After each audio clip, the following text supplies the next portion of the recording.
सिर्फ कर्जे 11, 12, 20 अरब डॉलर के चक्कर में हम जमीन पर लेट जाए और सब कुछ चाइना को दे दें, तो सही वही बात होगी जो कोर कमांडर बलूचिस्तान ने कहा था कि हम सिर्फ उनके टायरों में पंचर लगाते रहेंगे और अपने होटलों पे खाना खिलाएंगे और ये पूरा रीजन चाइना टेक ओवर कर लेगा। देखिए, इस बात मैं बहुत अरसे से कह रहा हूं जी कि पाकिस्तान 5th जनरेशन वॉर को हार रहा है।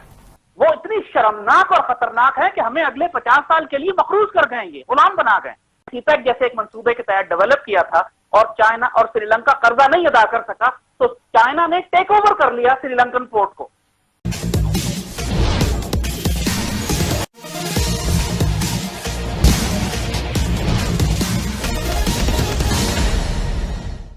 अभी आपने पाकिस्तान टीवी पर हो रहे एक परिचर्चा को सुना जिसमें सीपैक अर्थात चाइना पाकिस्तान इकोनॉमिक कॉरिडोर की बात हो रही है। यह एक वैकल्पिक रोड है जिसके द्वारा चाइना अपने सामान को पाकिस्तान के रास्ते सीधे ग्वादर पोर्ट जो अरब सागर में स्थित है वहां ले जाएगा। अभी समुद्र के रास्ते ही चाइना के अधिकतर सामान बाहर जाते हैं। पहले चाइना से साउथ चाइना सी आता है, फिर पैसिफिक ओशन, फिर हिंद महासागर और फिर हिंद महासागर से होकर अरब सागर में सामान यहाँ आते हैं और बाकी देशों को जाते हैं। आप लोगों को पता है कि साउथ चाइना सी में अभी चीन के जहाज़ों का निकलना कभी भी मुश्किल पड़ सकता है, क्योंकि अमेरिका का जंगी बेड़ा, ऑस्ट्रेलिया, जापान तथा भारत भी हिंद महासागर में मौजूद है। भारत चीन तनाव के पीछे भी सीपैक एक मुख्य कारण है, क्योंकि भारत ने जो लेह से दौलत बेग ओल्डी तक रोड बनाया है, उस दौलत बेग ओल्डी से मात्र 8 किलोमीटर पर ही सीपैक का रोड है जो चीन से निकलकर पाकिस्तान में जाता है।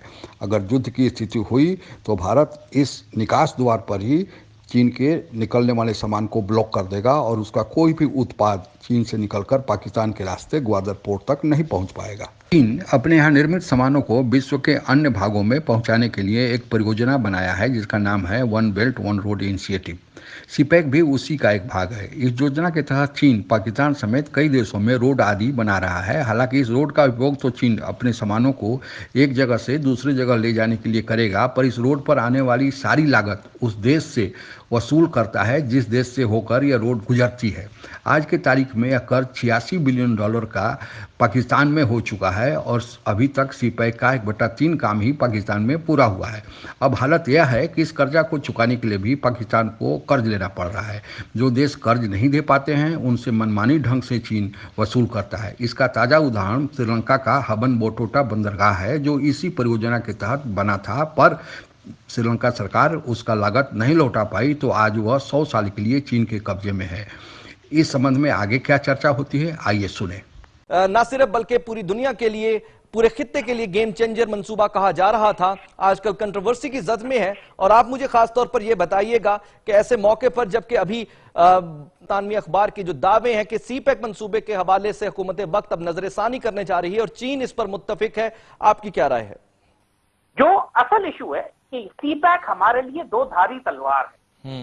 एक तरफ तो इशू ये है कि तमाम दुश्मन ताकतें इसको रोकना चाहती हैं, जिसकी वजह से एक पेट्रियोटिक सेंटिमेंट है कि हर हाल में सीपैक को बनना चाहिए। मगर दूसरी जानिब सीपैक की जो शराइत तय की गई हैं वो उस हुकूमत ने तय की है जिसने एलएनजी का स्कैंडल तय किया था, जो उससे पहले आईपीपी के पावर प्रोजेक्ट्स जिन्होंने लगवाए थे, और सारी टर्म्स सीक्रेट हैं। अब चाइनीज जिस तरीके से पाकिस्तान में दाखिल हो रहे हैं ये कंसर्न की बात है।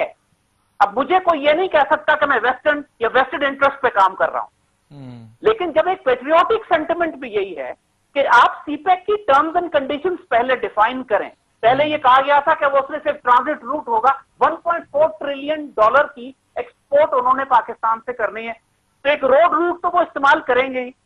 लेकिन फिर जब पता लगा कि इसमें टर्म्स कुछ ऐसी भी हैं कि they want to take over the agriculture, बड़े बड़े स्केल ऑफ लैंड बलूचिस्तान में एग्रीकल्चर के लेना चाहते हैं, स्टॉक एक्सचेंज वो खरीद चुके हैं कराची का पूरा। इसके बाद सीपैक के अंदर इन्होंने मेट्रो को भी सीपैक में डाल दिया। तो अब इतनी कंफ्यूजन है सीपैक पे कि एक्चुअली सीपैक की तमाम टर्म्स को रीनिगोशिएट करने की जरूरत है। लेकिन यहाँ खासतौर पर इकोनॉमिक पॉलिसीज के हवाले से जिन खदशात और खौफ का इजहार, अब सवाल यह है कि पहले हमें हमेशा पूरी पाकिस्तानी कौम को कहा गया कि चाइनीज इन्वेस्टमेंट कर रहे हैं, जैसे ग्रांट या ग्रेटेस से तोहफा दे रहे हैं हमको ताकि पाकिस्तान डेवलप हो और उसके बाद उनका $1.4 ट्रिलियन साल की ट्रेड उनकी यहां से गुजरे। लेकिन अब हमें पता लगा कि ये तो कर्जा था सारा जो हमें अदा करना है, इसमें कोई भी ग्रांट नहीं थी। और यही मैं कहूं कि सारी आज तक किसी को भी पाकिस्तान में सीपैक के प्रोजेक्ट की टर्म्स नहीं मालूम है। This is the dangerous war. अच्छा, मुझे और अभी चाइना, अभी आपको मिसाल दें, श्रीलंका में एग्जैक्टली यही केस हो चुका है कि श्रीलंका ने अपनी पूरी एक बंदरगाह गवादर जैसी जो है वो चाइना के हवाले कर दी, कि जिसको चाइना ने सीपैक जैसे एक मंसूबे के तहत डेवलप किया था, और चाइना और श्रीलंका कर्जा नहीं अदा कर सका, तो चाइना ने टेक ओवर कर लिया श्रीलंकन पोर्ट को। जबकि पब्लिक में जो बातें सामने आ रही है वो हमें खौफजदा कर रही है। हमें ये कहा जा रहा है कि 91% प्रॉफिट गवादर के चाइना को जाएंगे और 9% सिर्फ गवादर डेवलपमेंट अथॉरिटी के पास आएंगे। अगर इस तरह की टर्म्स हैं, then this is a sell off. अच्छा जैद साहब, अब मुझे जरा फाइनल एक कमेंट आप ये कीजिएगा, ऐसी सूरत हाल में जब पाकिस्तान बहुत सारे चैलेंजेस का सामना कर रहा है और खास तौर पर इस एक कंफ्यूजन का बराह रास्त फायदा उन तमाम एंटी पाकिस्तान जो पावर्स हैं उनको होगा, ममालिक हैं उनको होगा, अब ऐसी सूरत हाल में पाकिस्तानी हुकूमत को इस तरह की एटलीस्ट कंफ्यूजन से बचने के लिए क्या करने की जरूरत है? इतने लोग इस वक्त नई हुकूमत में आए, इनमें किसी को भी डिप्लोमेसी का तजुर्बा नहीं है। सिर्फ शाह महमूद कुरैशी एक पुराना है जिसने थोड़ा बहुत वो एक टेन्योर गुजार चुका है।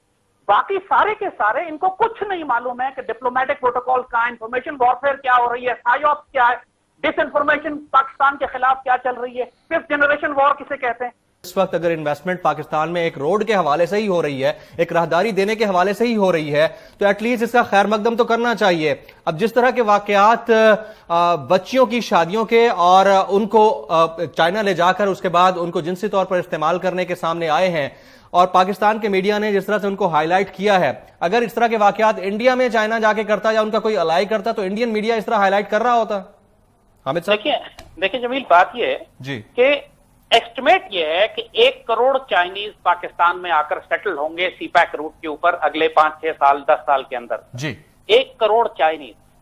क्या उससे आप अंदाजा कर सकते हैं कि हमारे इस्लामी माशरे पे, कंजर्वेटिव माशरे पे इसके असरात क्या पड़ेंगे? बहुत बुरे, बहुत बुरे, बहुत बुरे, बहुत बुरे। ये बात तो हमें कुछ कहने की जरूरत नहीं है, एवरीबॉडी नोज़। आप कुत्ते खाएंगे, बिल्लियां खाएंगे, सुअर खाएंगे, फिर वो आपका जो आपकी वाइल्ड लाइफ है वो तबाह कर देंगे, वो भी खत्म हो जाएगी। तफरीका है ना जी, तो आपको यही बात के इल्लामा इकबाल ने जो बात कही थी, इस रिस्क से मौत अच्छी जिस रिस्क से आती हो परवाज में कोताही।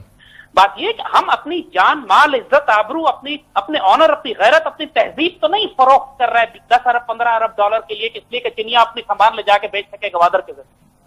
हमको अपनी शराइत, अपनी मर्जी की तय करनी और सिंपल रूट दें उनको, जैसे कहा सिंपल सीधा सीधा रूट दें कि आप अपने ट्रक लेके यहां से यहां चले जाएं। फैक्ट्रीज जो आप लगाएंगे यहां पर वो पाकिस्तानी टेक्निकल टीम होंगी, आप टेक्नोलॉजी ट्रांसफर करेंगे और हमारी बाकी इसके अलावा इनको स्टॉक एक्सचेंजेस और ज़राअत और एग्रीकल्चर और हमारी पावर यूटिलिटीज और हमारी पावर जनरेशन, हमारी एजुकेशन, ये सब इनके हवाले करने की जरूरत नहीं। और इसके लिए जाहिर है चूंकि शरायत खतरनाक है, जब भी खुफिया रखी गई है, वरना पब्लिक इंटरनेशनल एग्रीमेंट है, पब्लिक क्यों नहीं करते आप? और सीपैक अथॉरिटी क्यों नहीं बनाते? सीपैक अथॉरिटी का मतलब है कि उसके अंदर आर्म फोर्सेस के, ISI के, कोस्ट गार्ड के, हाईवे अथॉरिटी के, port, Karachi port, Pakistani ports के, सब इदारों के नुमाइंदे हों ताकि वो मिलकर एक नेशनल प्लान बनाकर चाइना से नेगोशिएट करें। अभी खुफिया तौर पर एक प्राइम मिनिस्टर पिछली हुकूमत का या इस हुकूमत की फाइनेंस मिनिस्ट्री जो डील कर रही है, ये फिर शक पैदा करती है। और जो चीजें सामने आ रही हैं वो इतनी खतरनाक हैं कि परेशान कौन है। इमरान भाई, क्या रहा है final comment, fifth generation warfare, सिर्फ कर्जे 11, 12, 20 अरब डॉलर के चक्कर में हम जमीन पर लेट जाए और सब कुछ चाइना को दे दें तो सही वही बात होगी जो कोर कमांडर बलूचिस्तान ने कहा था कि हम सिर्फ उनके टायरों में पंचर लगाते रहेंगे और अपने होटलों पे खाना खिलाएंगे और ये पूरा रीजन चाइना टेक ओवर कर लेगा। चर्चा से चीन के षड्यंत्र को समझ गए होंगे। पाकिस्तानी जनता भी अब धीरे धीरे चीन के इस षड्यंत्र को समझने लगी है और उनको यह आभास होने लगा है कि सीपैक के नाम पर चीन उनकी मदद नहीं कर रहा है बल्कि उनका आर्थिक और सामाजिक शोषण कर रहा है, उन्हें गुलाम बना रहा है। पाकिस्तान की जनता तो चीन की चालबाजी समझने लगी है। अब बारी है पाकिस्तान की सरकार की, वह कब समझती है तो वक्त ही बतलाएगा। मेरे इस चैनल पर विभिन्न विषयों जैसे धर्म, ज्ञान, इतिहास, सफलता के सूत्र आदि वीडियोज उपलब्ध हैं। आप इसका लाभ ले सकते हैं। अगर आप मुझसे जुड़ा रहना चाहते हैं तो कृपया मेरे चैनल को सब्सक्राइब भी करें तथा बेल आइकन दबा दें ताकि जब भी कोई मैं नया वीडियो डालूं आप तक उसकी सूचना तुरंत पहुंच जाए। धन्यवाद। जय हिंद।